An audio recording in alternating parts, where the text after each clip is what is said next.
खरं तर UDID card त्यांनी सक्तीचं केलं.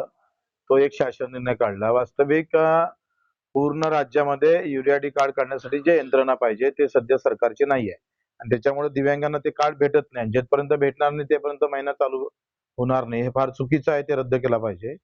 आणि दुसरं आहे का तात्पुरतं प्रमाणपत्र ते सर्रास सगळ्याला दिलं जातं. वास्तविक 40% वर दिव्यांगाचं प्रमाणपत्र भेटलं म्हणजे तो लाभासाठी पात्र होते. आतापर्यंत 50-60 वर्षात ही स्थिती होती. त्याच्यावरही काही खोडतोडपणा करून मुद्दामून तात्पुरते प्रमाणपत्र अपंगांना, दिव्यांग बांधवांना ते बंद केले पेन्शन योजना. याच्या विरोधात आम्ही आंदोलन 19 तारखेला ठेवलंय. तेपर्यंत शासन निर्णय केला पाहिजे, नाहीतर मग मंत्रालयात आपण आंदोलन करू. या सगळ्या संदर्भात शिंदे साहेबांनी सुद्धा दिव्यांग सचिवाशी बोलणं झालं. फोनवर ते बोलले.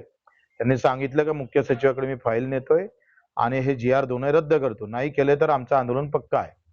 कारण 50% दिव्यांग या लाभापासून, संजय गांधी निराधार या लाभापासून वंचित राहत आहे. त्याच्यामुळे महाराष्ट्रात सगळ्या इकडे हा मोठा गोंधळ निर्माण झाला आहे.